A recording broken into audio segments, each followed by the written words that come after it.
on what makes a successful shed. They probably talked to some of you guys about that very question, and they've got some great research. And I really, this is going to be fascinating to hear this.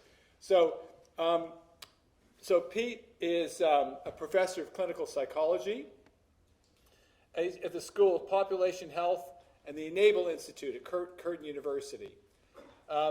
His research is broadly in the area of psychological and social interventions to improve well-being at both individual, group, and organizational levels. And he's co-led the Men's Shed Wellbeing Survey, which investigated a range of organizational leadership and individual factors associated with positive mental health outcomes and reduced loneliness at men's sheds in WA. And then Kirsten, she's an internationally recognized expert in the study of volunteering. And you guys are all, well, we're all volunteers, right? Except for a couple of people like Jackson.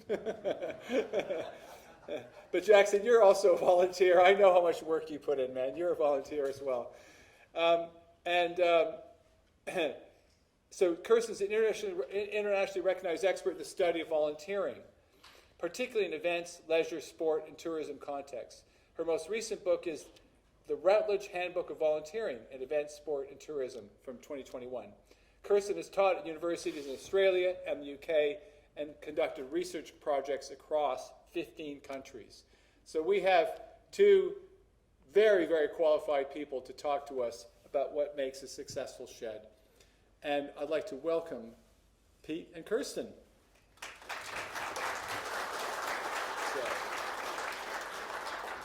Thank you very much, Miles, and thank you very much for inviting us to talk to you today about a study that has been an absolute privilege for us to be involved in.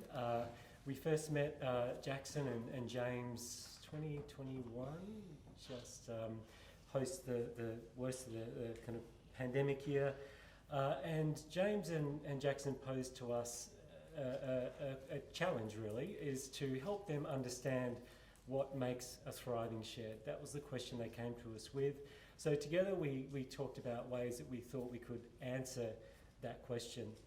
Miles's comment about, you guys know what makes a successful shed, I actually agree with, and probably most of you could leave the room now and you'd be pretty confident that you know what works in your shed.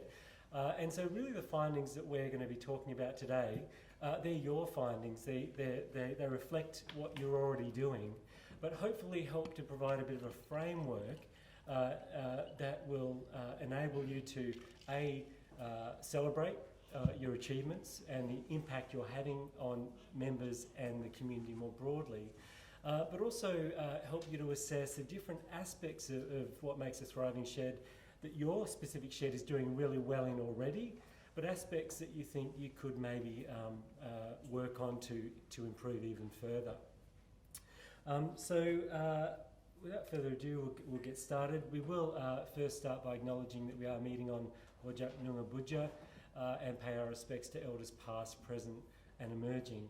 And I also want to acknowledge the contribution of people with lived experience of mental health challenges to research and the betterment of all of us, really, and our work is also informed by people with that lived experience.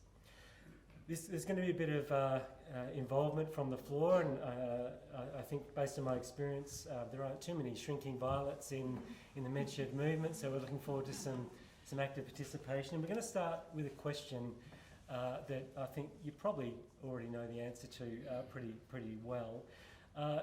If people could just kind of scream out a few ideas. If you were to answer this question, what is the number one reason why people become shedders? What is it? Meet up with like-minded people and the camaraderie. Meet up with like-minded people and the camaraderie? Socialisation. Socialisation, excellent. So very, very similar. Any other perspective? What's this? Building community, fantastic. Is there someone up from the back? Yes? Loneliness and mental health issues. Yeah, absolutely, loneliness, mental health issues. So every one of those top five have been about the social connections. So that's a really important thing. And we're going to give you the answer to the question that we found from our survey very shortly. The next question is, what factors do you think are most important for a thriving shed? Inclusivity, absolutely. That certainly came out very strongly. Money. Yep. Cooperation and understanding. Cooperation and understanding, absolutely. So money, there needs to be some funds to actually support the activities, but also, again, those social factors. And at the back? A place to meet, absolutely. You need a place to congregate. We're going to be speaking to that as well. Fantastic. So a safe place where you can meet and not be judged. Absolutely, that came out very strongly as well. So as we suspected, you guys really know already what makes a thriving shed, and we'll start with the first question, I guess, that we need to know before we can then try and identify the factors that will promote thriving sheds, and that is, are shedders actually thriving? What did our research show? And there's a pretty clear answer to that question. Yes, there is an asterisk though with that yes, and that's on average. So that's not to say that everyone is thriving at all times, and there are some people who are going to be struggling, but on average, our data show that shedders are absolutely thriving. So in terms of the broad project aims, the first one was, what are the perceptions of men's shed leaders and members regarding resources, governance and support and physical structure of sheds that are required for a thriving shed? The second, what shed-related interpersonal and individual factors are associated with better mental health and wellbeing and lower levels of loneliness? And if shed membership is associated with better wellbeing, what factors help us to explain those positive impacts? So what do we do? In April to July last year, many of you may have participated in our online survey. The team, Jackson, Beck and James, went out to a lot of rural sheds as well, with iPads to help good representation from not only urban but also regional sheds. And we're really happy to see that about half of the respondents were from regional sheds, which was fantastic. We ended up with 333 members completing that online survey. And also Kirsten's going to talk in a minute about the interviews with 14 shed leaders that she conducted, which were very in-depth. And we also asked members to wear a little device. There's a little red one up there. Ours wasn't quite as colourful. It's a little device you clip to your belt, and it just keeps a track of your physical activity. So we did ask people about how physically active they are, but sometimes we can overinflate how active we actually are. So we actually measured it objectively as well. So we have some data on actually what membership is associated with in terms of actual physical activity as well. So 6 months after that, informed by the findings of that first survey, we sent out a second follow-up survey, and 168 of the original people who completed the first wave completed that second wave. And then we conducted the third wave just earlier this year, which again asked for a bit more detail. I'm going to go through the sort of questions, the sort of things we measured in the next slide. And of course there are a whole range of informal yarns that we were engaged in over this time with members and the leadership of the sheds. So all of this information informed what we're going to be talking to you about today. In terms of the online survey, this is the first survey. Wellbeing, quality of life and loneliness were measured on all 3 occasions. We wanted to track that over time and see what happens to wellbeing over time. In addition, a whole range of shed factors, member factors, behavioural activation, which is the degree to which members are really engaged in meaningful activities to them. Physical activity, as I mentioned, self-report, and the actigraphs that people wore, levels of alcohol use, help seeking, the level of meaning that people felt they had in their life, social supports, the degree to which they give and receive support within their shed, psychological safety, which did come up before as a really critical feature for a thriving shed, and overall satisfaction with the shed. In the second survey, we added a measure of depression and social anxiety, which we'll talk about fairly shortly, and we built on the first wave, measuring different aspects of shed life and activity. Some of the same measures, but you can see some additional ones as well. The degree to which members identified with the shed is a real core part of who they social support, giving and receiving. We ask questions about the leadership, what sort of quality of leadership and the type of leadership in your shed and how it's associated with a better, more thriving shed, and group connections as well. In the third wave, again, wellbeing, quality of life, loneliness, depression and anxiety. Some of the measures were repeated, but the bottom of that third shed, really we asked for a lot of examples of what is good leadership, what is a good leader doing within your shed, how do they facilitate group cohesion, what sort of support are you giving and receiving, how does your shed support inclusion, what's some evidence of good governance, some connections that you've got in your sheds, and also diversity. How has your shed promoted diversity in your shed? So a lot of data, a lot of information. We can't present it all today, so we'll just be quite selective in what we're presenting. On your tables, there's the cover page of the report that we're launching today based on all this information. There's a QR code on the front of that. So if you point your phone camera to that QR code, that will take you directly to the full report from the study, so it's accessible to everyone. But there'll be more information coming out over the next months. So I'm going to hand over to Kirsten, who's going to talk about the interviews that she did with some leaders. Thanks, Pete. So there's an awful lot of data we've collected, and we're going to talk through the key findings of that today. In addition to all of those surveys, we really wanted to get a sense of the detail, the stories of what was happening in the sheds. We wanted to look at a cross-section of sheds across Western Australia to try and get a sense of what are the key factors, what are the challenges, and what are the factors that are making the shed successful. So we did a series of interviews with shed leaders. So those are people from the committees, the presidents, the treasurers, the secretaries, the key people who have an overview. And we did those interviews across quite a spread of different sheds. So we've got metropolitan, we've got regional, rural, we've got small and large sheds, we've got new and longer established sheds. And we asked quite a number of questions, and these are topics that you'll all be really familiar with. Things like the physical constraints of the buildings. So, we'll talk about this in a minute, but everyone needs more storage, for example. So that one came up. Issues about recruitment, getting people to volunteer, succession planning for the committees, the types of networks and the role of those different formal and informal networks, the types of activities, talked about funding earlier, so the types of activities that sheds get involved in to raise the funds that they need, and their role in the community and what they're doing to help the members. So that's our that's our sort of depth to go with the breadth of information that came from those 3 surveys, although they were quite in-depth surveys as well. So a lot of depth, a lot of breadth. So we're reporting today on a really broad cross-section of data that we've got. Okay, so let's go back to that question, are shedders thriving? I've already given away the punchline that yes, they are. And again, we measured well-being, quality of life, loneliness, social anxiety, and depression outcomes. So, in terms of well-being, here's a graph which hopefully you can see from the back. But we've got the 3 waves of the survey: wave 1, 2, and 3 there on the x-axis, the horizontal axis.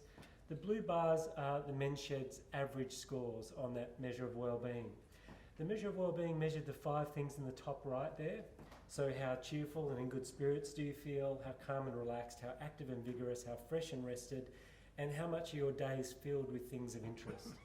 So what we can see is that those blue bars are above the grey and the red lines there. The grey line is the general population average. So if we went out and randomly surveyed the general population, we'd see an average at that grey line.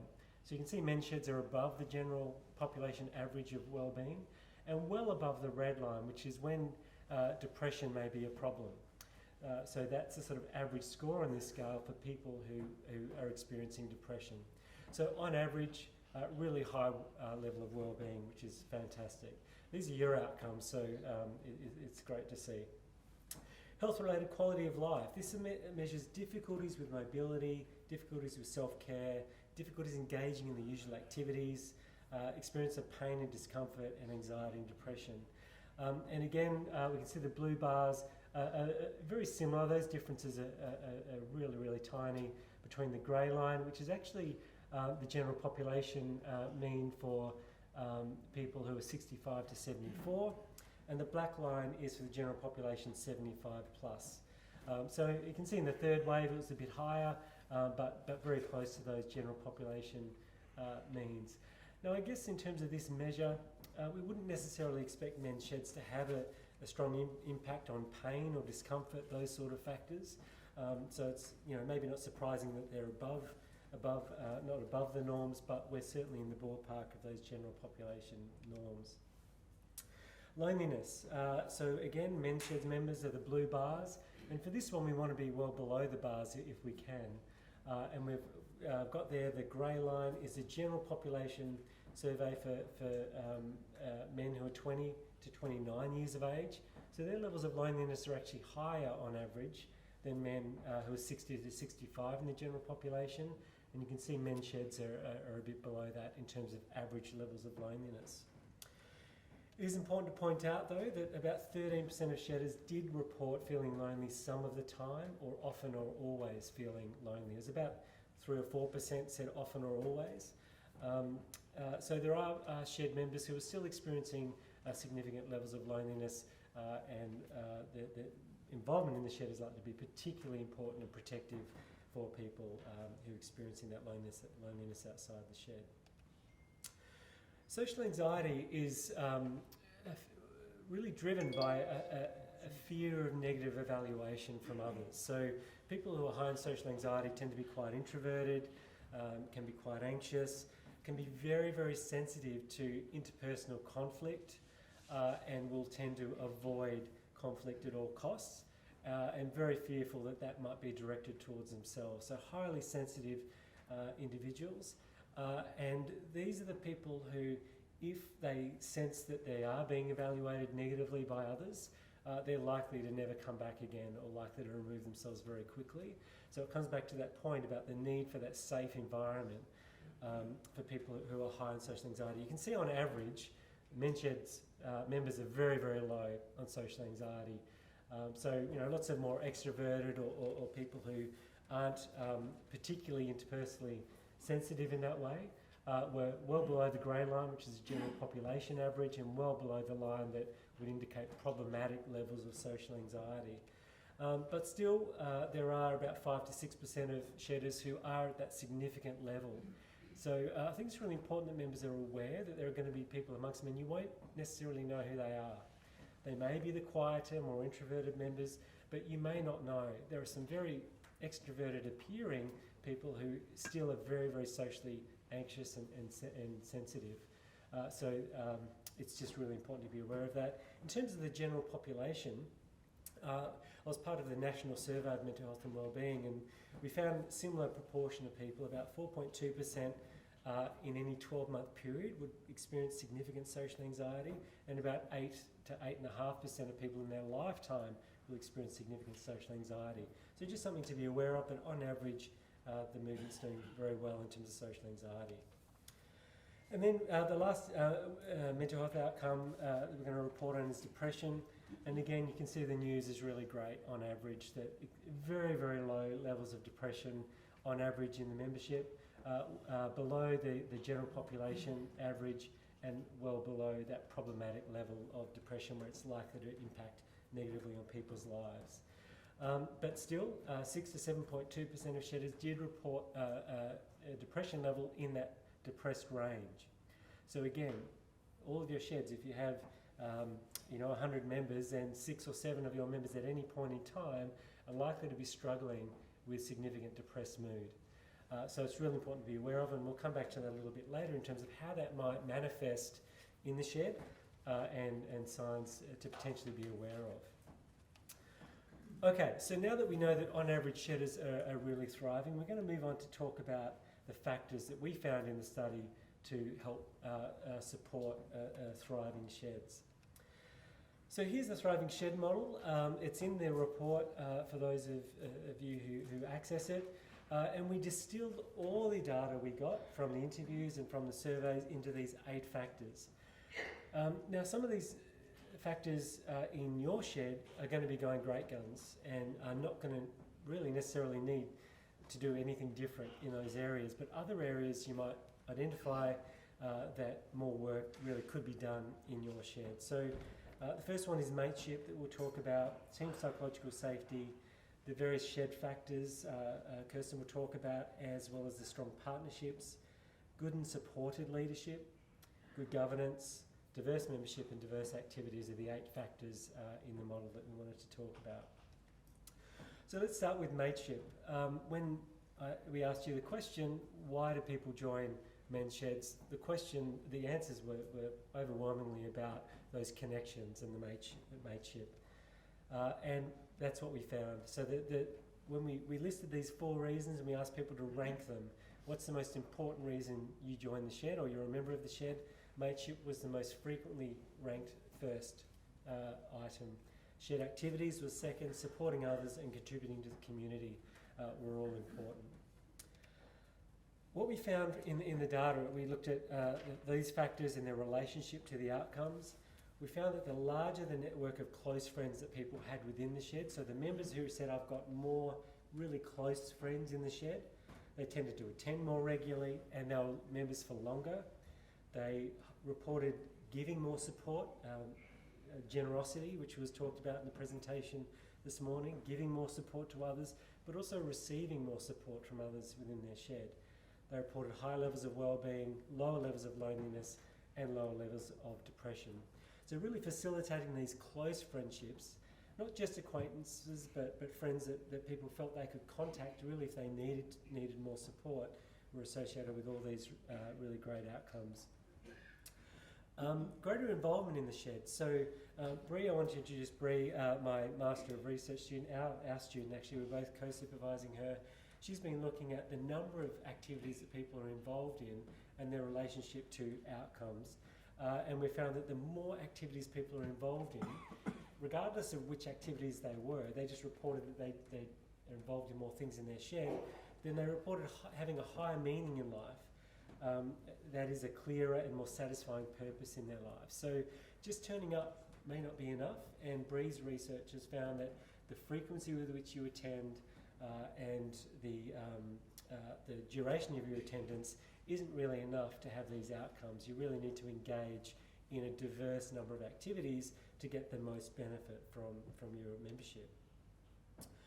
And then shared membership, people who reported their membership really being core and fundamental to who they are, reported having stronger connections in their shed and also giving and receiving more support. And obviously these things are reciprocal.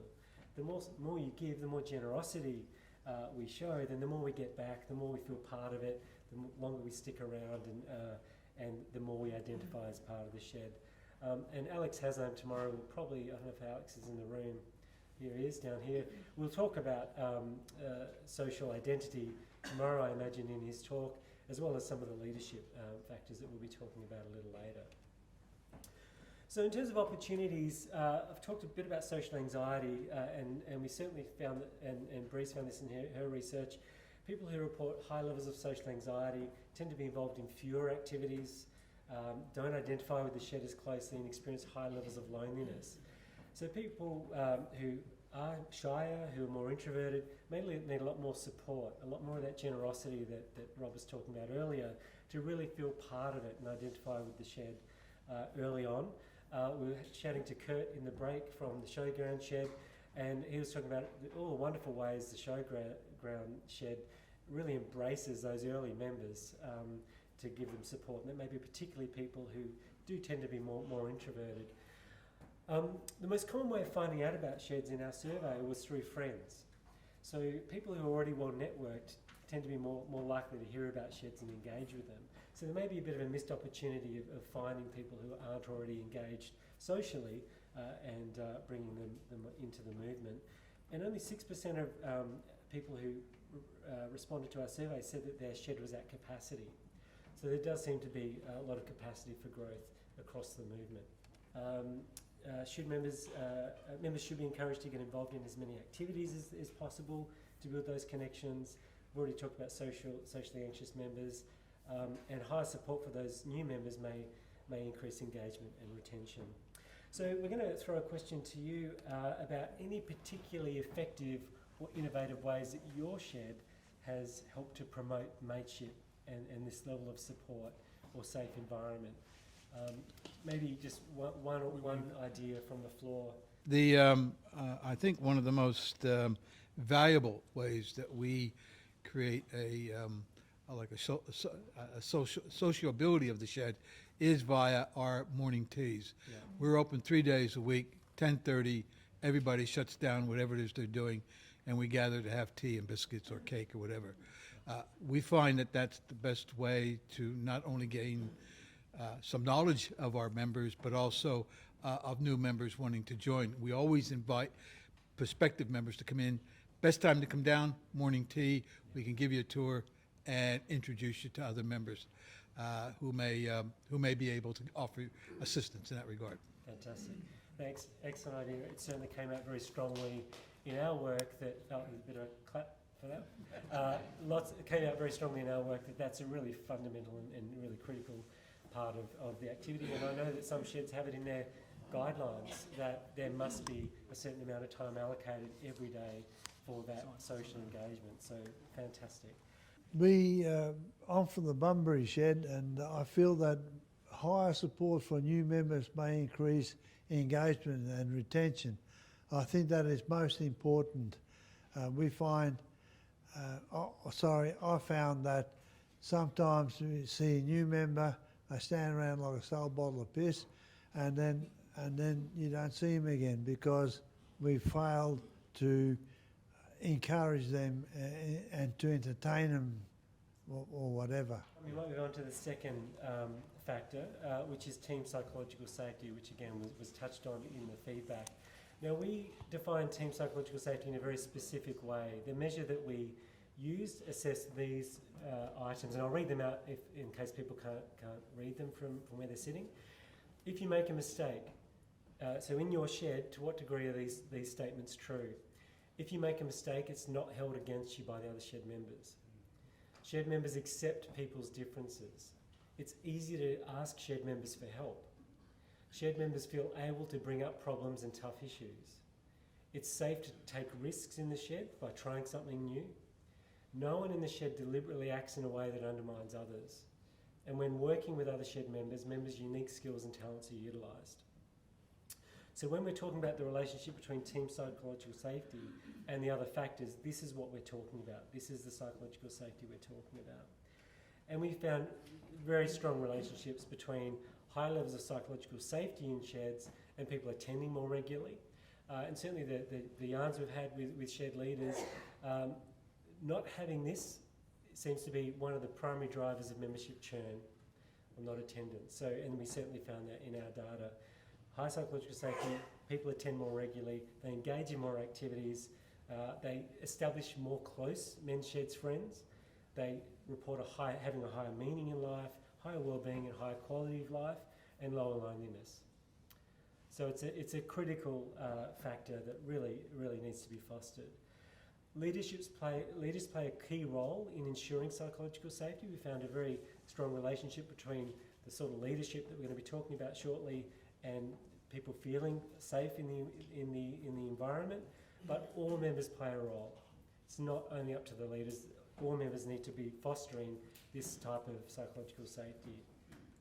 And members also reported that if they had greater access to health and wellbeing information, they reported having healthier sheds. So that's where Beck and her team comes in, and a shout out to Beck. If any of this you think your shed may benefit from helping to promote, Beck's the person to get in contact to help you with that. So what does this mean for a thriving shed? Well, leaders and members of thriving sheds promote psychological safe environments by encouraging members to learn and try new activities, take a risk, expect and accept mistakes as part of learning. So not coming down on people like a ton of bricks if they do make a mistake. Encouraging help seeking and providing positive and encouraging feedback. Ensuring friendly and welcome banter does not turn into perceived bullying. Being really aware that bullying is in part in the eye of the beholder. So there may be people who are quite sensitive, and we need to be sensitive to that. And there are people that we engage in a lot of banter with, and that's great, you know. And as long as it's mutual and it's fun, then it can strengthen those relationships. But we just need to be mindful that some people may be more sensitive than others. Ensuring differences between members are respected and appreciated. Encouraging members to raise difficult issues with leaders and or members in safe and supportive ways. And encouraging all members to contribute their unique skills and talents to the shed. So, sheds, and I know most do, if not all, need clear policies around respectful behaviour and strategies for the conflict resolution.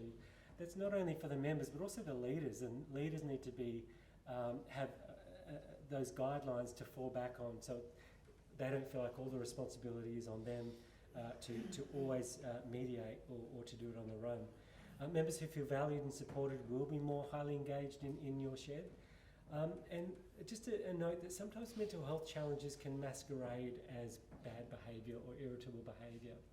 So sometimes there'll be shed members who are dealing with personal issues, whether it be health, whether it be relationship issues, whether it be mental health challenges, and sometimes that stress masquerades as irritable behaviour. Certainly depression, it's one of the criteria for depression that we use to diagnose depression is irritability. So just being aware that sometimes if people aren't appearing friendly or they're quite irritable, it may not be about you. Irritability may not be about you causing that. It may be about them struggling with something, and actually offering support may be the best antidote to managing that behaviour. And thriving sheds make use of the Wellbeing and Health Officer program, and over half the sheds said there was a nominated Wellbeing Officer in their shed. That may be higher now, I'm not sure, but certainly get in touch with Beck if you think your shed would benefit from having one or more Wellbeing Officers. I found that our members feel safe if they've got a decent instruction on how the equipment works. In Fremantle we run an induction session out of shed hours so that the people are aware of what the machines can do and what the dangers are, so it makes them feel a bit safer, and that we've also got a regular team of supervisors that they can always go to for the backup and refreshing on the machinery. So if they feel safe, they feel happier. Yeah, Graham Sampson, Armadale Community Men's Shed. When you find that your shed is closed to you and you can't go anywhere, you've got to find alternative venues to go and make sure that all the members get there every week, and keep in touch. Great point. Thank you. Thanks. So yeah, just highlighting some of the issues in the cartoon here.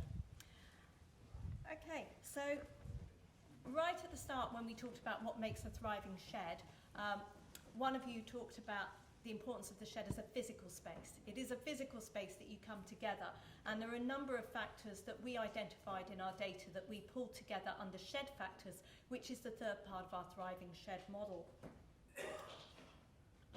So we looked at the ownership of the shed, whether it's solely used by Men's Shed, which is most of the time, but sometimes you're sharing it with other community groups.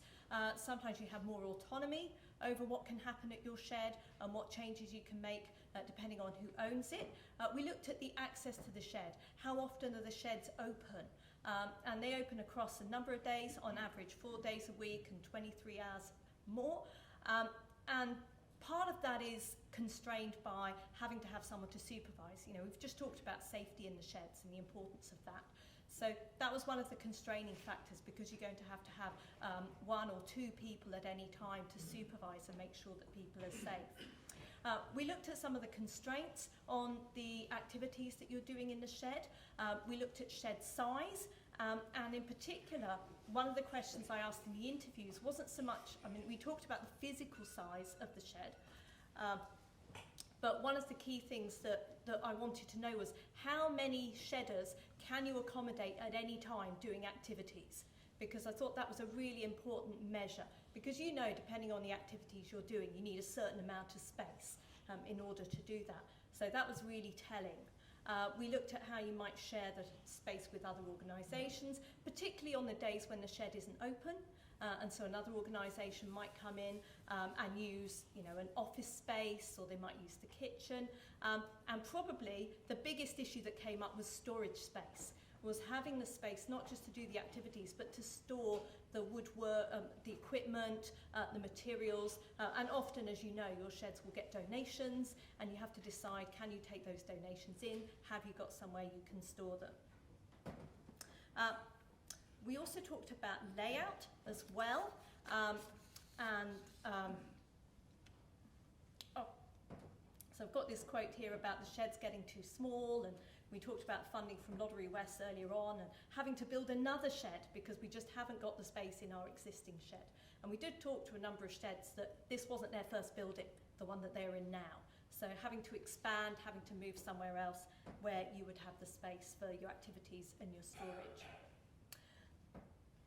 So Peter's talked about the importance of the range of activities that sheds get involved in. And we looked in the interviews in particular at the layout of sheds and the different types of space that a shed might have to accommodate those activities, including space for the activities, the workshops, woodwork, metalwork, whatever you're doing, spaces to give presentations or talks if you've got guest speakers coming in, space for storage, and space for those communal activities, those morning teas that were mentioned earlier, having some kind of social space, whether it's inside the shed, whether it's in a garden area, on a veranda, having that type of activity. And the work that's involved in trying to improve the shed, all of those conversations with the local Shire Council, for example. So, moved on to that. Our question to you is, how has your shed managed to increase your resources? Do you have any suggestions that you'd like to share?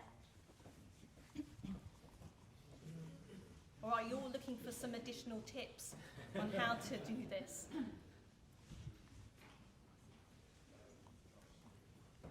we've got one, great. Our shed's manning shed, and we work 5 days a week.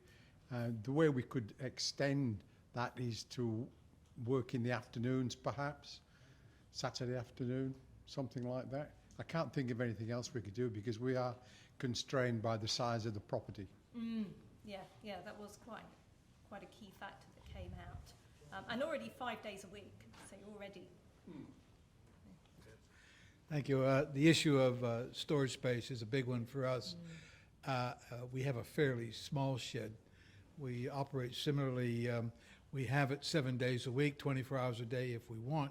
But we find most of our members prefer the 3 days a week that we are actually open as the preferred time.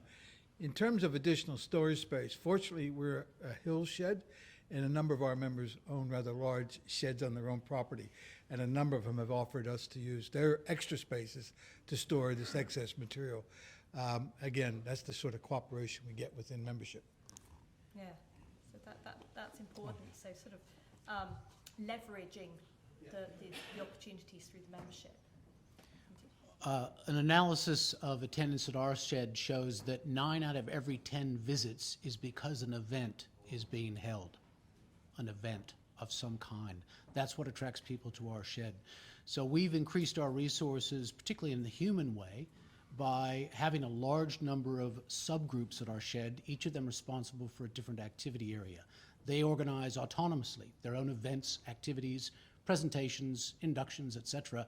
And engaging a large number of people at the shed to provide all that resource means that we're able to do a lot more for a lot more members. Yeah, so you've put a governance structure in place that facilitates that kind of activity. Oh, just one more. Yes.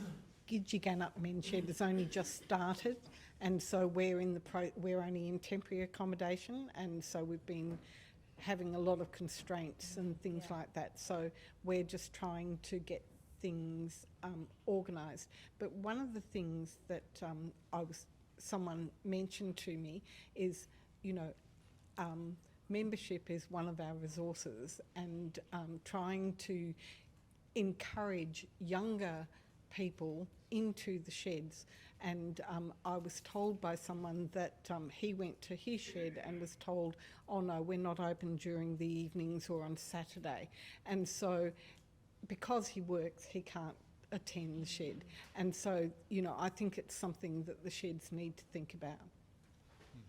Yeah, that's a good point, and we talk about inclusivity later on in our model, and how that brings in different types of members. And absolutely, you know, you're constrained about when you can open, when people can supervise, but also when can people come, and who are the people that you're trying to get to come into the shed. Very good point, thank you. And that brings us on to the next point, which is partnerships. So a lot of the activities that are happening at the sheds, a lot of the resources that come into the sheds come from really important partnerships. These partnerships can include who owns the sheds. So a lot of our sheds talked about the strong partnerships with council. We do know that some of those relationships are mixed, and it varies because you know, there is turnover at the council, so that can be difficult. But one of the leaders that I interviewed talked about the first thing you have to do is go and talk to your local council if you're setting up a shed. Really important point, because often they're providing the land or they're leasing the building, as well as a potential source of income. If you need to expand the shed, then you're going to have to go through the planning regulation. So there's a lot of points at which you're going to need to work with the council. Our survey found that 60% of members are involved in other community organisations. So we just heard about members being an important resource as well.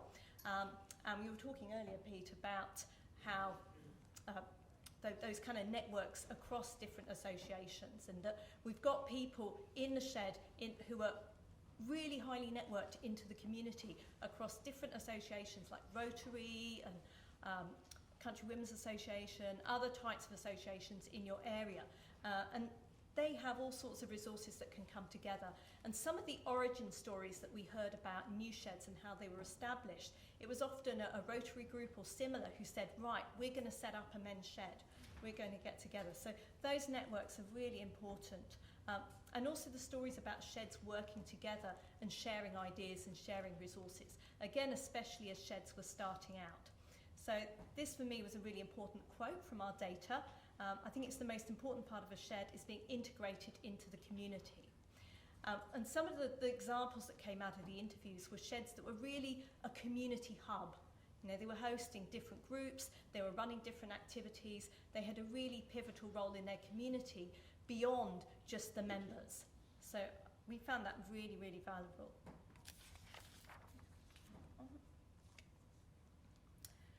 So having those close partnerships provides access to different funding sources and opportunities, whether it's through grants, whether it's through working with local schools who commission various projects which provide a sort of regular source of income. We also found that, we talked about Lottery West earlier as a source of funding, and of course applying for grants is a skill. It's something that, you know, we have to do at the university. It's time consuming, and sometimes it's difficult to find the time to do that. So we were aware that was a particular issue, but also the opportunity to kind of pull those resources together. So our question to you on partnerships is, how has your shed strengthened their partnerships? Yeah, Graham Sampson, Armadale Community Men's Shed. One way which we've tried to strengthen the whole of the men's shed movement is to put a radio program out every 3 weeks on the 1st, 3rd and 5th of every month to broadcast everything. Now, we thought it doesn't make any difference, you know, no one can hear us and that. We all of a sudden had people ringing and writing to us from all over the world. Fantastic. Didn't realise that through the streaming process of the radio station you could get in contact with lots of people. And through this partnership it has gone on. We have fallen on bad times, however. One of the presenters has gone very heavily Alzheimer and can't follow the script, and the other one is bedridden now. So it's down to me. I encourage you, anybody who wants to come on the radio and talk, it's fantastic, it's fun to do, and we're on air every Sunday, the first week, third week or fifth week of every month. So listen in to 107.3 HFM. Ross Ainsworth, York Men's Shed. We've strengthened our partnerships with the local community in a couple of ways. Firstly, we'll have the radio interviews and that sort of thing with the local radio, but every time that the Men's Shed do something of a community nature, whether it's building bat boxes for the River Conservation Society or providing furniture for community groups, which we've done with 10 organisations, because we were fortunate enough to get a huge lot of furniture out of a warehouse in Perth. We put that in the local paper, and the feedback we get from that and the goodwill it generates, we now get people coming to us and giving us donations of furniture, whether it's a deceased estate, whether it's someone moving to Perth, and we then on-sell that at cheap prices to the community, and the good value that creates, the good rapport with the community that creates is just phenomenal and worth a fortune to us. As a member of the Manjimup Shed, and its visibility in the community to the extent of providing other services to other groups in the community, and in turn, we have a volunteer community op shop, and they've donated something like over $10,000 over the last 2 years to the Manji Men's Shed, just by the goodwill factor of building showing your resources and doing things in the community and becoming visible. Well, Joondalup Men's Shed's opened its doors to defence, ex-defence personnel. We've actually we're establishing a defence shed at Joondalup Men's Shed. So we're young veterans. I'm not that young, there's some of them coming through now, but we're actually setting up a Facebook page, so veterans are available there to attend on a Thursday morning and get into the men's shed and actually use the facilities.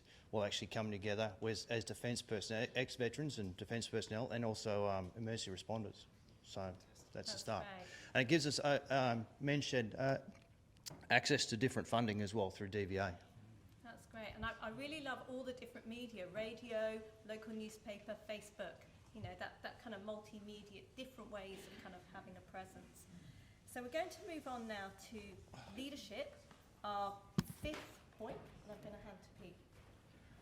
Okay, so we've had a fair bit about leadership today already, this morning with Rob's presentation, and tomorrow Alex again is going to talk about his model of leadership, which we used, we collaborated with Alex on this piece of the work as well. So when we're talking about leadership, we're defining it in a very specific way, consistent with Alex's work. And it's really about how well leaders embody and cultivate group identity. So it's not necessarily about a specific leadership style per se, but rather how well the leaders promote and affirm a shared group identity among the members. So the questions that we asked the survey participants to endorse is, to what degree do your leaders, are they model members of the group? To what degree are your leaders champions of the group? In what ways do they create a sense of cohesion? And in what way, to what degree do they create structures and activities that are useful for the group? So when we're talking about leadership, we're talking about those four components. I've provided the labels there that Alex assigns to them, but I'll leave him to talk about them in more detail later. So just those four items that we asked, and based on that, we found that the degree to which leaders embody those factors is associated with high levels of that team psychological safety. It's associated with members feeling like they have stronger social networks within their shed. And it's also associated with members more strongly identifying with the shed as a fundamental part of who they are. So leadership plays a really important role in fostering these factors that we know are really important to retain members and fully engage them. And if we think about they're related to each other as well. So the more stronger networks you have, then the more you identify with the shed, the more safety within the shed, the more stronger relationships you have, and vice versa. But if we think about the outcomes here, well-being, depression, the degree to which members feel they've found real meaning in life, and their loneliness levels, we found that having those stronger social networks were associated with better outcomes on all those measures. And we also found that team psychological safety was associated with lower levels of loneliness. So leadership plays a really important role in impacting all of these factors that we know are really strongly associated with engagement, but also the wellbeing benefits that we know MenShed members can gain. So I'm going to hand over to Kirsten now to talk more about leadership roles and members' roles in supporting leadership. That's right. So we wanted to look at, what does a leader need to do? What does a volunteer, obviously you're all volunteers, what do volunteer leaders need to do to make a thriving shed? And you can see it's a huge list. It's a huge list of different activities. Almost all leaders in your sheds in the room. So you'll be looking at this thinking, yes, this is why I'm so busy. This is why I don't have any time to do other things, because of all these different roles that you're doing. So hugely diverse type of roles, and particularly a number of external facing, such as promoting the shed in the community, and we've just heard some amazing examples of the types of things that you're doing in that role, through to more internally focused, like mentoring new members or encouraging member involving, ensuring safe practices within the shed, and some less pleasant roles like resolving disputes if that comes up, so that you have a supportive environment. So all of these are volunteers, as you know, taking these complex roles on. But a point that came up earlier about how it's not just about the leaders, it's also about the members. And what do the members need to do to support their leaders? And I think this is so important, given that all of the leaders are volunteering, all of you are volunteering to do this. This is something that you're giving your time to do. It's a lot of work. It can take time out of other activities. If you're busy leading, you don't have the opportunity to necessarily be doing the activities that you might want to do in your shed. So making sure that members are taking that active role in supporting their leaders. So, appreciating the leaders, offering to help. I know that it's often the same people doing the clearing up, doing the tidying up, doing those kind of casual volunteer roles around the shed. Trying to, if there's conflict, trying to find ways of working around that conflict, not contributing to that conflict, and complying with all the policies and procedures. And those are going to be policies around how you use the equipment, but also policies around, what is appropriate behaviour within the shed. So, just got a little quote here from one of the leaders we interviewed, that we're all equal members. We should all know this. And we know how the shed runs and how new members are created and where to take them and show them what. So it's all about everyone in the shed can welcome someone new in and can show them what to do. So it's a community. It's community within a community. So our question for you is, how has your shed supported good leadership? Thank you. Our shed has spent a great deal of time discussing all of these points you're pointing out. We've come to, I guess there's a number of processes we put in place, and one of that was discussed in the previous speaker was about communication, both from the committee.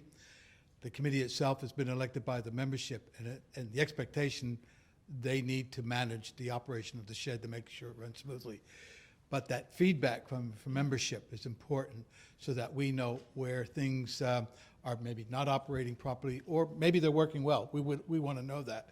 So we put in place a number of processes for this two-way communication.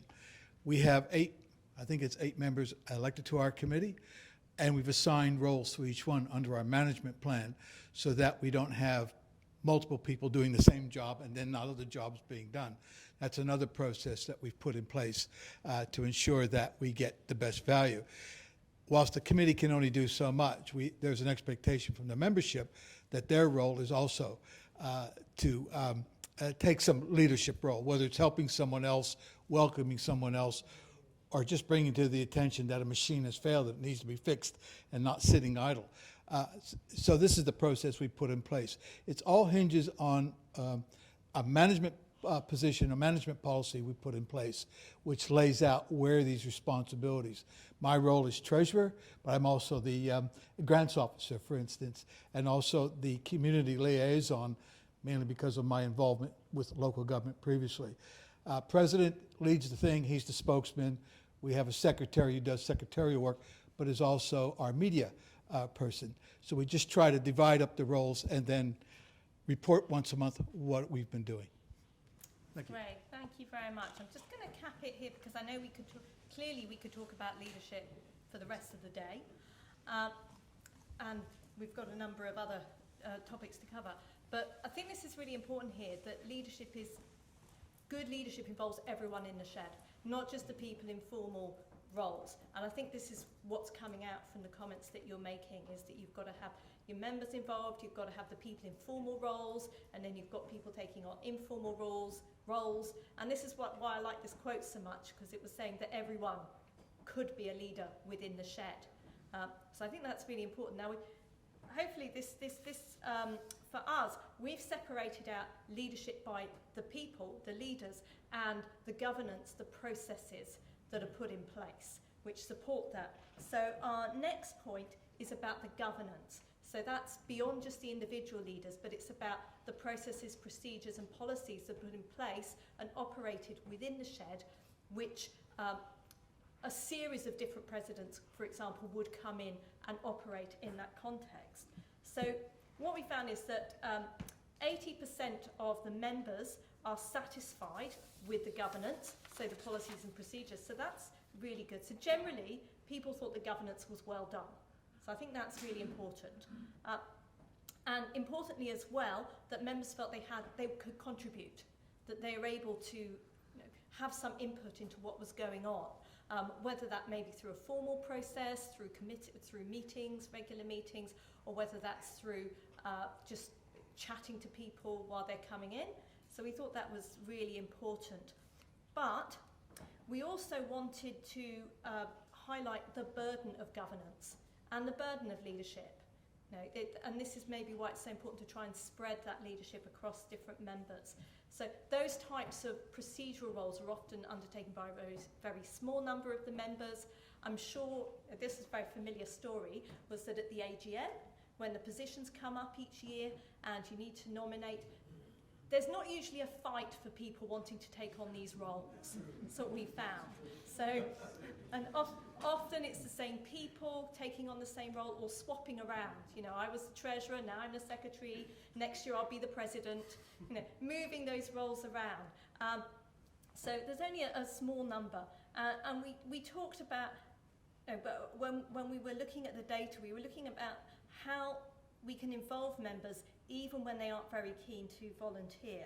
And I've got a little quote here, it's a glass house, everyone knows what's going on, so everyone should be able to get involved because they should know what's going on.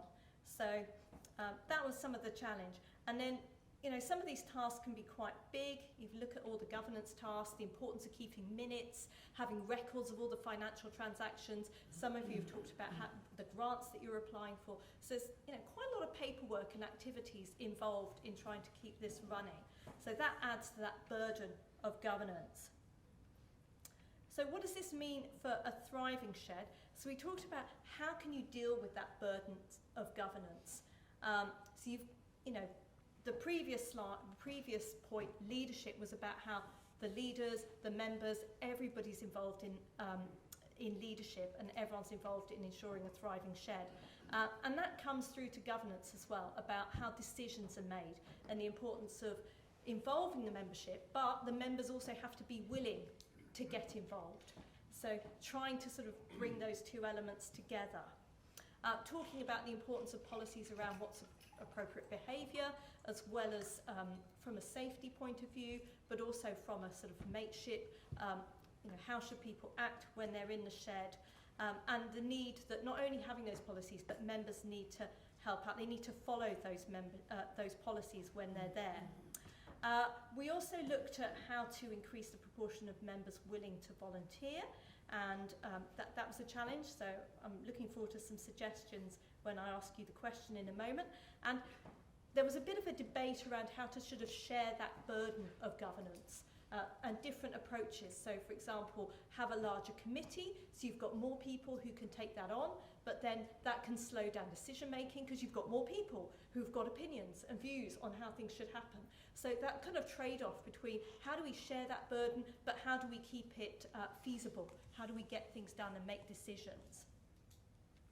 So our question for you is, how has your shed supported good governance? As intimated, to get volunteers in it to do jobs in the shed, it's like pushing it uphill with a pointed stick. But we found that if you tell people to volunteer, they generally do. But if you ask them, they sit on their hands. And the other thing about governance, you've got your committee, as you know. There seems to be more of a behind-the-scenes mob, whereas your supervisors in the shop seem to do most of the work in relationship to governing how the shed runs. That's just a little comment. Trevor Howard from Mandurah. Over my years in volunteering, I've found that the key to it, when you ask someone to volunteer, at least tell them the task and how long it's going to last for. That way they can judge, well, I've got that time to do it. If it's a committee thing, it's different. But if it's just a one-off thing, tell them what the task is and they'll go, yeah, fine. And then they can go on to something else. Across the survey findings, that members reported inclusiveness is an important value within their shed. We found that members were diverse in terms of their age, their status, the type of work they've been engaged in. We have data here on people's backgrounds, their social demographic types of characteristics, the languages they speak, and you can see there's quite a lot of diversity across the sheds. It's really important, and diversity across members across the state. And we found that that diversity was really important in terms of the benefits it offered members. So what does this mean for a thriving shed? Having diverse members means that you can grow, you can reach more potential members across the community, you can reach more partners, you can develop more partnerships and networks across the community, you can have new ideas, new activities. There's just so many benefits from having that diverse type of membership. Having older members mentor younger members, showing them how to get involved in activities and do particular activities that you'll be doing within the shed. What we also found was that there were two types of models within the sheds related to diversity. And both of those were around inclusivity or creating a safe psychological space for members. So we found there was one model which was where the members decided that they just wanted to keep it a men's-only shed, that they wanted to create a safe space for men to come, to get engaged in activities, have those conversations that they might not want to have in other types of environments. So that was creating that safe space for male members in their shed. The alternative was one where a more diverse type of membership was sought, where you might have women members, you might be looking for younger members, you might be looking for members from other types of groups that weren't represented within the shed currently. And that was around creating a more kind of community hub approach to the shed. So we're really interested to see both of these models were around trying to create a safe, inclusive environment, but in quite different ways. That was really interesting. And I think that's really encapsulated in this quote here about what makes a successful shed, one that's inclusive and can cater to the different needs of its members, whoever those members are, and whatever their backgrounds and their characteristics and their needs. And it also talks about how members' needs are going to change as they go through their lifestyle, through different stages of their life. So our question to you is, how has your shed achieved membership diversity and growth? Kim Rudd, Bunbury Men's Shed. We've got 80 members and we have about a 20 membership loss and a 20 membership join. So I think we are up to 90 at the present time. But look, we don't have any audit. We take new members and we put them, unless they come with a jail sentence, have been to jail with some of our other members, well, we probably would refuse them, but we've never refused any member. But in some cases, we do get the daughters saying, put pressure on Pop that he's got to go and join the shed. So not everyone that fills out a nomination do we see them. And Edward is our membership chairman, and he's just taken that role on, and he's on the phone every day talking to these members that we haven't, they've made an application, but they haven't actually, and we've approved of them, but they haven't paid their membership. But look, we don't deny anyone, whether you're black, brown and brindle. If you don't fit in, well, you'll probably leave anyway. But thanks very much. Great, thanks for that suggestion. So I'm now going to pass back to Pete for the last and final. And what's probably very clear to all of you is that these factors obviously are not mutually exclusive. They're all going to be interacting with each other. They're all part of the same picture. And diverse activities is going to follow from diverse membership. Kurt's example of also scheduling particular activities and assigning leaders to each of those activities to draw members to areas of interest, I think is a great example on the ground of how this can work. You already know Shed is engaged in a diverse range of activities and makes a substantial positive contribution to their communities. The list of different activities that we got across the sheds was just immense, absolutely immense. Most common, obviously, woodwork, repairs for local community, metalwork, projects requested by council or community. Social activities were really highly prioritised, apiary and all sorts of things. A lot of sheds do fundraise in a whole manner of different ways, and many are involved in charity work. Only less than a quarter of people reported that their shed actually does dedicated physical activities, if you like. But we did find with those actigraphs that people wore on their belts for over a week, that the days that they attended their shed compared to the days they didn't attend their shed, they took 999 extra steps, they engaged in 34 extra minutes of low intensity physical exercise, and had 6 more breaks on average in sedentary behaviour. So just attending your shed is going to increase your physical activity, but sub-shed members did say that they would like to see more dedicated physical activities as part of their shed. Just over a half said they had some activities related to mental health. That's probably something that could increase with Beck's help. And as I mentioned before, members who engage in more diverse activities did report much better outcomes in our survey as well. So what does it mean for a thriving shed? Engaging in shared activities is a major contributor to wellbeing outcomes, as you all know. And sheds should strive to maximise the breadth of activities where possible. It's a chicken and egg thing. We increase diversity of activities, we increase the diversity of membership and vice versa.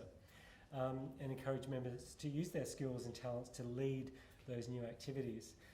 Social activities are highly valued and really need to be prioritised as much as all the other activities.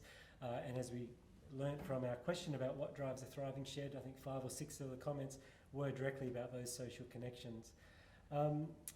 Different members do benefit from those different aspects though, some more the technical, some more the social, and maybe there are ways of advertising and connecting with more diverse activities, and then that can help to support that growth in membership.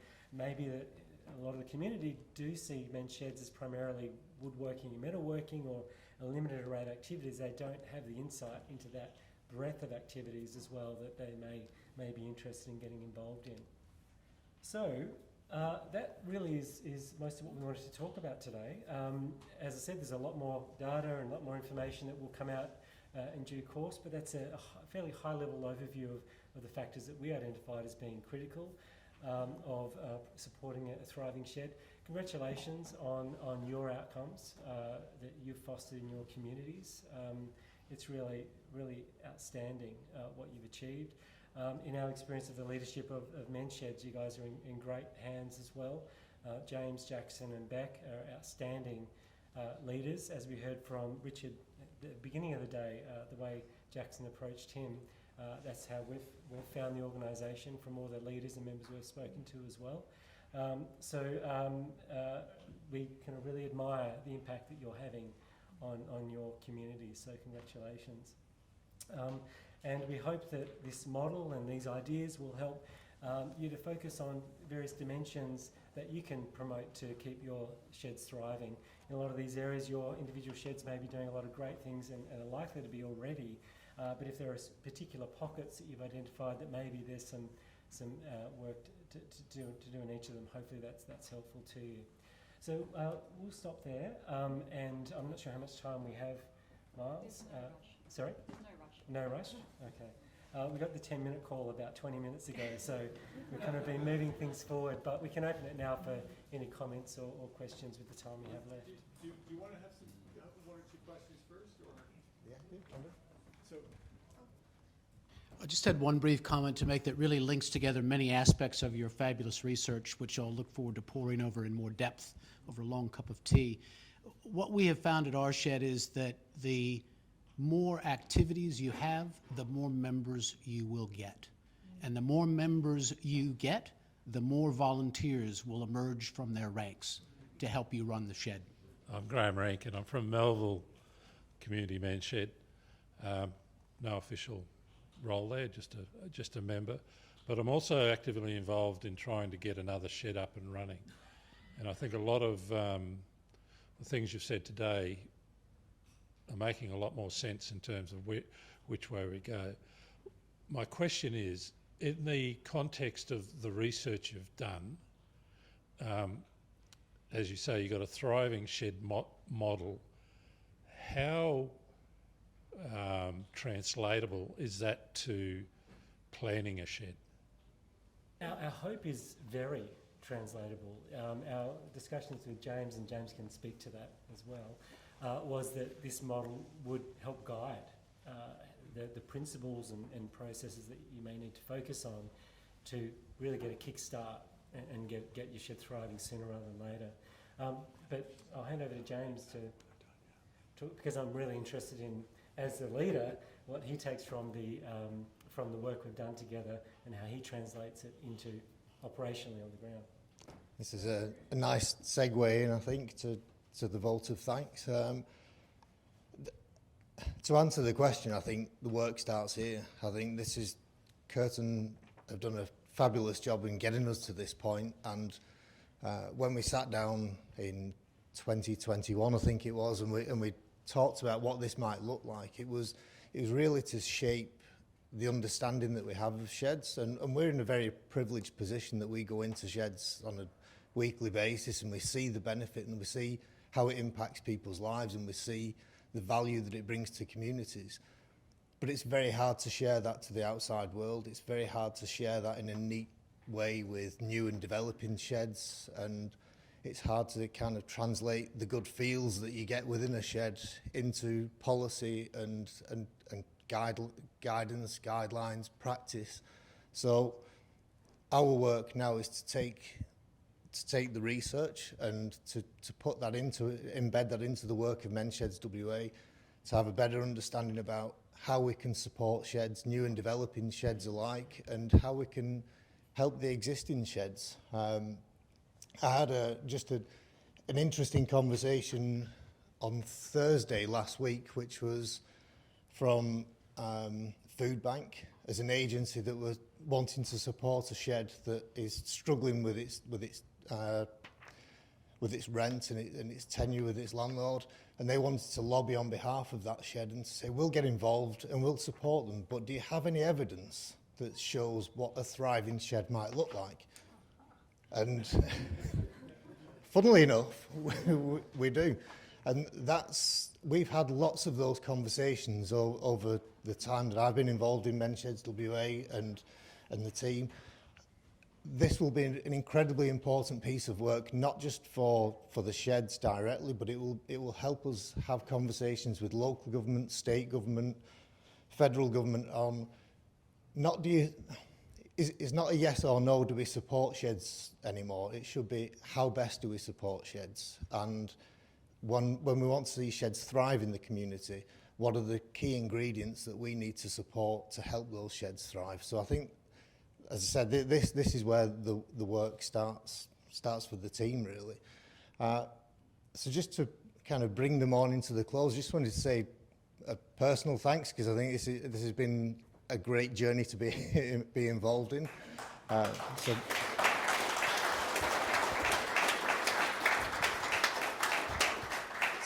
And again, thanks for the presentation today. It was really insightful, and it's great to see all of the research captured into the presentation. We've got a couple of gifts for you both, and thank you.